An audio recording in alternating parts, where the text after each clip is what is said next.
नमस्कार दोस्तों, मैं राहुल आप लोगों के सम्मुख इंटरनेशनल समिट से रिलेटेड पार्ट 2 के वीडियो को लेकर के हाजिर हूँ। इस सेशन के अंतर्गत हम लोग 1 अप्रैल 2021 से लेकर 1 अप्रैल 2022 तक आयोजित विभिन्न प्रमुख वैश्विक अंतर्राष्ट्रीय सम्मेलनों के ऊपर चर्चा करेंगे। इससे पूर्व पार्ट 1 का वीडियो रिलीज हो चुका है जो आपको आई बटन में मिल जाएगा। तो आज के इस सेशन को हम लोग प्रारंभ करते हैं। तो हमारा सर्वप्रथम पहला जो अंतर्राष्ट्रीय सम्मेलन है वह है असेम एशिया यूरोप मीटिंग 2021।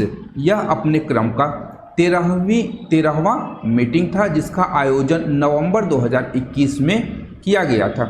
इसकी अध्यक्षता कंबोडिया के द्वारा की गई थी। ध्यान रखिएगा, कंबोडिया ने असेम एशिया यूरोप मीटिंग की अध्यक्षता की थी। वहीं भारत का जो प्रतिनिधित्व था वह हमारे उपराष्ट्रपति एम वेंकैया नायडू के द्वारा किया गया था। यहाँ हम लोग असेम से संबंधित कुछ प्रमुख तथ्यों को देख लेते हैं जो एग्जामिनेशन पॉइंट ऑफ व्यू से अत्यंत ही महत्वपूर्ण है। तो असेम के अंतर्गत मूल रूप से 53 राष्ट्र आपस में भागीदारी करते हैं जिसकी स्थापना 1996 में की गई थी। 1996 में असेम की स्थापना की गई थी और पहला असेम सम्मेलन जो है एशिया यूरोप मीटिंग वह बैंकॉक थाईलैंड में आयोजित की गई थी। इस मीटिंग में यूरोपीय union, European commission, ASEAN, China, Japan और साउथ कोरिया ने सर्वप्रथम भाग लिया था।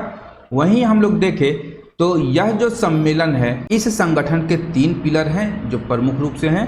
पहला है पॉलिटिकल पिलर, उसके पश्चात है इकोनॉमिक आर्थिक और वित्तीय पिलर, तीसरा पिलर जो है वह है सामाजिक सांस्कृतिक और शैक्षणिक पिलर। ध्यान रखिएगा, इसके कुल 3 पिलर हैं जिनमें पॉलिटिकल, आर्थिक, वित्तीय, सामाजिक, सांस्कृतिक और शैक्षणिक पिलर से तीनों सभी को शामिल किया गया है। यहाँ हम लोग एक बार देख लेते हैं कि इस प्रकार से मैप में कौन कौन से देश इस असेम संगठन में शामिल हैं। तो कुल 53 देश हैं इंक्लूडिंग आसियान और यूरोपियन कंट्रीज को लेकर के। और वर्तमान समय में हम लोग देखें तो विश्व की 68% जो आबादी है वह इस संगठन के अंतर्गत आती है और विश्व का 55% जो जीडीपी है इस संगठन के अंतर्गत आता है। आगे बढ़ते हैं तो अगला सम्मेलन है इंडिया आसियान समिट जो अपने क्रम का 18वां सम्मेलन था। इसका आयोजन अक्टूबर 2021 में किया गया था। कहाँ? तो ब्रुनेई की अध्यक्षता में इंडिया आसियान समिट का आयोजन किया गया था। इस सम्मेलन में भारत के प्रधानमंत्री नरेंद्र मोदी ने शिरकत की थी। वहीं इस सम्मेलन के साथ में 16वां ईस्ट एशिया समिट का भी आयोजन ब्रुनेई में किया गया था। यहाँ हम लोग आसियान से संबंधित कुछ महत्वपूर्ण तथ्यों को देख लेते हैं। तो आसियान मूल रूप से है क्या? तो आसियान दक्षिण पूर्व एशिया का एक 10 देशों का संगठन है। इसमें 10 देश शामिल हैं जो दक्षिण पूर्व एशिया से संबंधित हैं। यहाँ उल्लेखनीय तथ्य है कि यह जो ग्रुपिंग है यह आर्थिक, राजनैतिक और सुरक्षा को एक साथ में सुरक्षा के क्षेत्र में सहयोग करते हैं तथा इसे प्रमोट करते हैं। इसकी स्थापना, आसियान की स्थापना अगस्त 1967 में बैंकॉक डिक्लेरेशन के द्वारा की गई थी। बैंकॉक डिक्लेरेशन अत्यंत ही महत्वपूर्ण है। बैंकॉक डिक्लेरेशन के द्वारा ही आसियान की स्थापना की गई थी।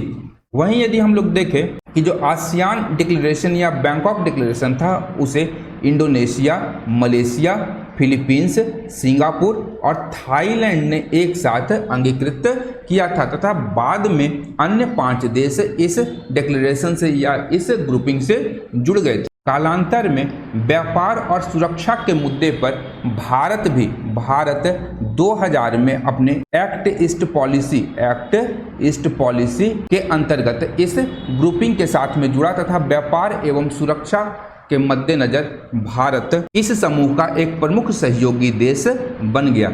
आगे है आसियान समिट। यह अपने क्रम का 48वां और 39वां समिट था जिसका आयोजन अक्टूबर 2021 में ब्रुनेई में आयोजित किया गया था। ब्रुनेई में ही इसका आयोजन किया गया था। इसकी अध्यक्षता ब्रुनेई के सुल्तान हसनल बोलकिया के द्वारा इस सम्मेलन की अध्यक्षता की गई थी। इस बार जो इस सम्मेलन का थीम था वह था बी केयर, बी प्रिपेयर और be prosper. Be care, be prepare, be prosper ASEAN summit 38वें और 39वें आसियान समिट का प्रमुख थीम था। अगला जो समिट होने वाला है आसियान का वो कहाँ होगा? कंबोडिया में। अत्यंत ही महत्वपूर्ण है, कंबोडिया में आसियान समिट का आयोजन होगा। यहाँ यदि हम लोग देखें तो आसियान का जो सचिवालय है वह कहाँ स्थित है? जकार्ता में। और इसके जो सेक्रेटरी जनरल या महासचिव हैं लिम जॉक होई आसियान के महासचिव हैं। एक बार पुनः हम लोग देख लेते हैं कि कौन कौन से देश शामिल हैं आसियान में। तो Myanmar, Laos, Vietnam, Cambodia, Thailand, Malaysia, Singapore, Indonesia एवं ब्रुनेई और फिलीपींस इस ग्रुपिंग के 10 प्रमुख सदस्य हैं। आगे बढ़ते हैं तो UN world sustainable transportation summit, तो इसका आयोजन संयुक्त राष्ट्र संघ के द्वारा अक्टूबर 2021 में बीजिंग, चाइना में किया गया था। बीजिंग, चाइना में संयुक्त राष्ट्र वैश्विक सतत परिवहन सम्मेलन का आयोजन किया गया था।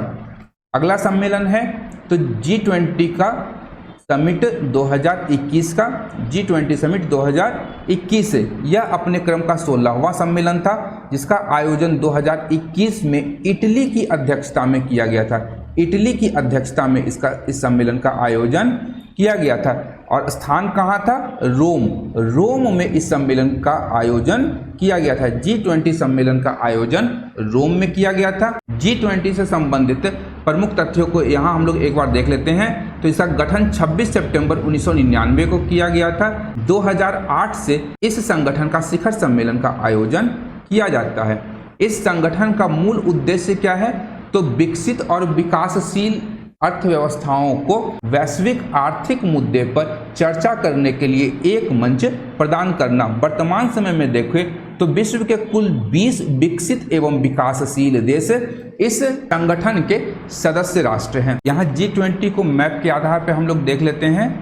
तो G20 कंट्रीज के अंतर्गत जितने भी ऑरेंज कलर से कलर किए हुए देश हैं वे शामिल हैं और ये कुल 20 देश हैं। यहाँ उल्लेखनीय तथ्य है कि जो 17वां G20 का शिखर सम्मेलन होगा वह 2022 में इंडोनेशिया की अध्यक्षता में इसका आयोजन किया जाएगा। ये ध्यान रखिएगा, 2022 का शिखर सम्मेलन जो होगा वो इंडोनेशिया की अध्यक्षता में किया जाएगा। वहीं 18वां शिखर सम्मेलन जो 2023 में आयोजित किया जाएगा, 2023 का 18वां शिखर सम्मेलन भारत की अध्यक्षता में किया जाएगा तथा भारत 2022 से 2022 में इस संगठन की अध्यक्षता करेगा। वहीं 19वें शिखर सम्मेलन का आयोजन ब्राजील में किया जाएगा। ब्राजील में 2024 में इस सम्मेलन का आयोजन किया जाएगा। बढ़ते हैं अगले सम्मेलन की ओर। तो अगला सम्मेलन है SCO समिट 2021। यह अपने क्रम का 21वां सम्मेलन था, जिसका आयोजन ताजिकिस्तान के दुशांबे में इसे आयोजित किया गया था। 2022 का SCO सम्मेलन समरकंद उज्बेकिस्तान में प्रस्तावित है, अत्यंत ही महत्वपूर्ण है। 2022 का सम्मेलन समरकंद उज्बेकिस्तान में और 2021 के सम्मेलन का आयोजन ताजिकिस्तान की राजधानी दुशांबे में किया गया था। यहाँ हम लोग SCO से संबंधित महत्वपूर्ण तथ्यों पर गौर कर लेते हैं। तो SCO का फुल फॉर्म है संघाई कोऑपरेशन ऑर्गेनाइजेशन, जिसकी स्थापना 15 जून 2001 को की गई थी। संघाई 5 के स्थान पर, ध्यान रखिएगा, संघाई 5 के स्थान पर SCO की स्थापना 2001 में की गई थी। यदि हम लोग देखें तो संघाई 5 का जो गठन था वह 1996 में किया गया था। 1996 में संघाई 5 का गठन किया गया था। यह जो संगठन है मूल रूप से सुरक्षा, राजनैतिक और आर्थिक अलायंस के रूप में काम करता है। इसका हेडक्वार्टर कहाँ है? तो बीजिंग, चाइना में इसका सचिवालय है तथा वर्तमान समय में इसके सेक्रेटरी जनरल कौन है? झैंग मिंग इसके सेक्रेटरी जनरल हैं।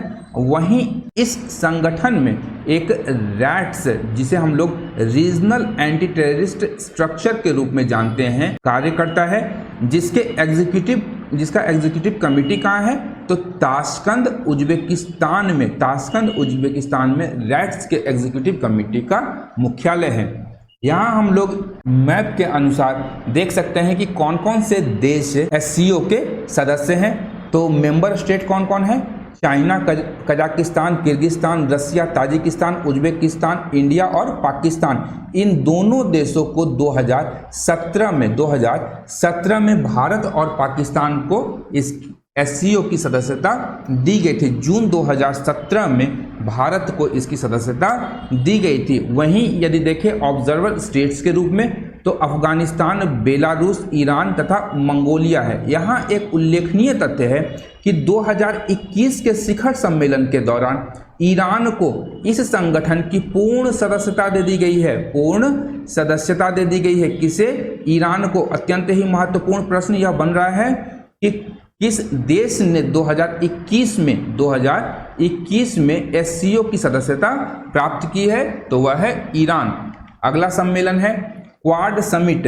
यह पहली बार व्यक्तिगत रूप से आयोजित की गई है। कब किया गया है, तो सितंबर 2021 में। स्थान कहाँ था, तो वाशिंगटन DC USA में इसका आयोजन किया गया था। इस सम्मेलन का जो मुख्य फोकस बिंदु था वह क्या था, कोविड-19, climate change and emerging technologies, climate change और कोविड-19 इस बार के क्वाड समिट का मुख्य फोकस बिंदु था। यहाँ हम लोग क्वाड से संबंधित प्रमुख तथ्य को देख लेते हैं। तो क्वाड का फुल फॉर्म क्या है, क्वाड्रिलैटरल सिक्योरिटी डायलॉग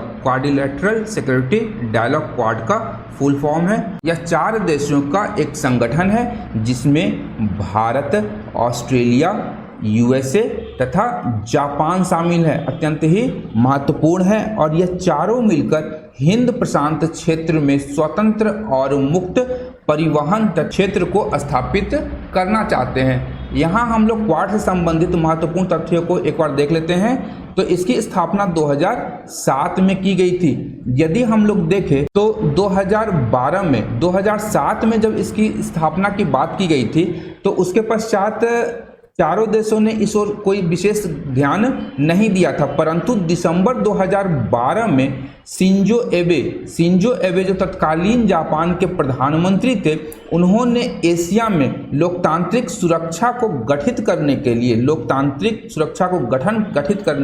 लोकतांत्रिक सुरक्षा डायमंड की स्थापना की बात की थी तथा इस कॉन्सेप्ट को पुनः पेश किया था। कालांतर में नवंबर 2017 में भारत, USA, ऑस्ट्रेलिया और जापान ने क्वाड नामक इस संस्था को एक शेप दिया, जो वर्तमान समय में हम लोग देखते हैं। आगे बढ़ते हैं अगले सम्मेलन की ओर। तो अगला सम्मेलन है ब्रिक्स समिट। यह अपने क्रम का 13वां सम्मेलन था, जिसका आयोजन सितंबर 2021 में भारत की अध्यक्षता में किया गया था। 13वें ब्रिक्स समिट का आयोजन भारत की अध्यक्षता में सितंबर 2021 में किया गया था। सब्जेक्ट क्या था, तो BRICS at 15 intra BRICS cooperation for continuity, consolidation and consensus. यह इसका मूल विषय या थीम था। यदि हम लोग देखें तो 14वें समिट जो 2022 में आयोजित होने वाला है, उसका आयोजन कब होगा, कहाँ होगा, तो चाइना में होगा। ध्यान रखिएगा, चाइना में आने वाले समय में 2022 का 14वां ब्रिक्स समिट का आयोजन होगा। यहाँ हम लोग ब्रिक्स से संबंधित महत्वपूर्ण तथ्यों को एक बार देख लेते हैं। तो इस संगठन का जो गठन है वह सितंबर 2006 में यूनाइटेड नेशन जनरल असेंबली के 61वें सेशन के दौरान इसका गठन किया गया था। और कहाँ किया गया था, तो संयुक्त राष्ट्र के हेडक्वार्टर न्यूयॉर्क में इसकी स्थापना की गई थी। पहला ब्रिक्स समिट जो था वह 16 जून 2009 को रशिया के येकाटेरिनबर्ग में आयोजित किया गया था। यह किस प्रकार का संगठन है, तो इंटर गवर्नमेंटल ऑर्गेनाइजेशन, अंतर सरकारी यह एक संगठन है। इसका हेडक्वार्टर कहाँ है, तो शंघाई चीन में इसका हेडक्वार्टर है। यहाँ एक उल्लेखनीय तथ्य है कि जो शब्द ब्रिक है, ब्रिक शब्द BRIC, ब्रिक शब्द को पहली बार 2001 में, याद रखिएगा, ध्यान रखिएगा, 2001 में ब्रिक शब्द को पहली बार गोल्डमैन सैसे के chairman gym ओ'नील,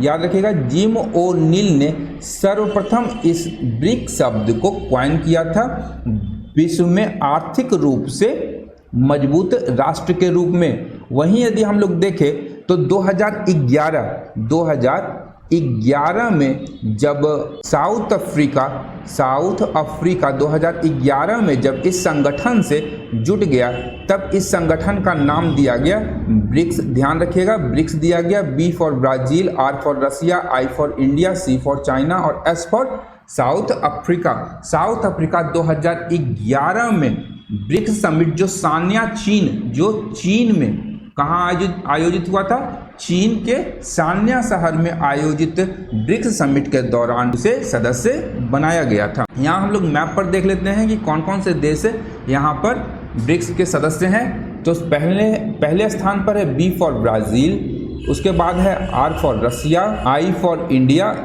C for China और S फॉर साउथ अफ्रीका। ये 5 देश इस संगठन के सदस्य राष्ट्र हैं। अगला सम्मेलन है इब्सा सम्मेलन 2021। यह अपने क्रम का 6ठा सम्मेलन था, जिसका आयोजन सितंबर 2021 में भारत की अध्यक्षता में किया गया था। इस बार इब्सा सम्मेलन का जो थीम था वह क्या था, democracy for demography and development. उल्लेखनीय तथ्य है कि इब्सा जो है एक तीन देशों का क्या है, इंडिया, ब्राजील और साउथ अफ्रीका का क्या है, एक संगठन है जो आपस में विभिन्न मुद्दों पर सहयोग करते हैं और एक दूसरे की सहायता करते हैं। इसका गठन 6 जून 2003 को ब्राजीलिया डिक्लेरेशन के द्वारा किया गया था। ब्राजीलिया डिक्लेरेशन के द्वारा इब्सा समिट का आयोजन किया जाता है। यहाँ हम लोग मैप पर एक बार देख लेंगे कि कौन कौन से देश हैं। तो भारत, ब्राजील और साउथ अफ्रीका, इसे हम लोग दक्षिण सहयोग, साउथ कोऑपरेशन के नाम से भी जानते हैं। ध्यान रखिएगा, यह एक टर्म है दक्षिण सहयोग, जिसमें दक्षिण के देश आपस में सहयोग करते हैं। अगला प्रमुख सम्मेलन है 31वां नाटो शिखर सम्मेलन। इसका आयोजन जून 2021 में बेल्जियम की राजधानी ब्रुसेल्स में किया गया था। इसके प्रेसिडेंट कौन हैं? तो जेंस स्टोल्टेनबर्ग की अध्यक्षता में इस सम्मेलन का आयोजन किया गया था। वहीं नाटो 2030 एजेंडा इस शिखर सम्मेलन के द्वारा अपनाया गया था। 2022 का नाटो का शिखर सम्मेलन स्पेन मैड्रिड में आयोजित किया जाएगा और 2023 का सम्मेलन विलिनियस लिथुआनिया में आयोजित किया जाएगा। यहाँ हम लोग देख लेते हैं नाटो से संबंधित कुछ महत्वपूर्ण तथ्य को। तो नाटो का फुल फॉर्म क्या है? नॉर्थ अटलांटिक ट्रीटी ऑर्गेनाइजेशन, जिसकी स्थापना वाशिंगटन ट्रीटी या नॉर्थ अटलांटिक ट्रीटी के नाम से हम लोग इसे भी जानते हैं। नॉर्थ अटलांटिक ट्रीटी या वाशिंगटन ट्रीटी के द्वारा नाटो की स्थापना 4 अप्रैल 1949 को की गई थी। उस समय यूनाइटेड स्टेट्स, कनाडा और वेस्टर्न पश्चिमी यूरोपीय देश जो हैं इसके प्रमुख सदस्य थे।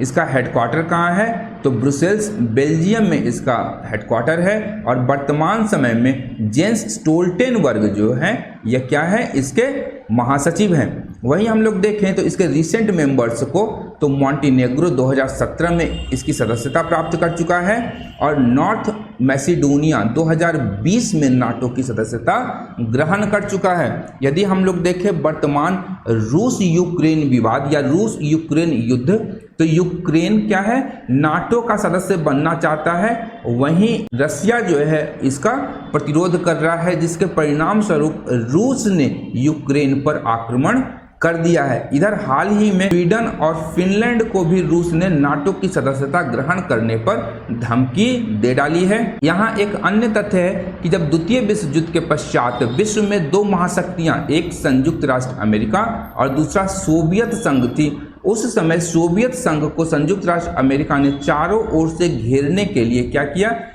कि नाटो की स्थापना कर दी, नाटो की स्थापना कर दी ताकि जो यूरोपीय देश हैं, पश्चिमी यूरोपीय देश हैं मूल रूप से, उनकी सुरक्षा की जाए। और नाटो जो है मूल रूप से एक सैन्य संगठन है जिसमें यह कहा गया है कि यदि किसी भी एक देश पर कोई भी देश हमला करता है तो ये एक संगठन के रूप में ये सारे देश मिलकर उस देश के विरुद्ध युद्ध की घोषणा कर देंगे। आगे बढ़ते हैं।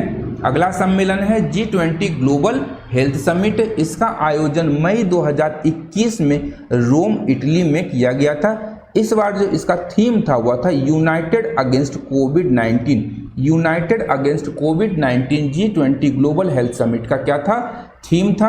अंतर्राष्ट्रीय सम्मेलन से संबंधित पार्ट 2 का वीडियो यहीं पर समाप्त होता है। यदि आप लोगों को मेरा यह प्रयास पसंद आ रहा है तो आप मेरे इस YouTube चैनल को लाइक, शेयर तथा सब्सक्राइब करना न भूलें, क्योंकि मैं इस प्रकार के वीडियोस लाता रहता हूं। अंत तक देखने के लिए धन्यवाद। Thank you.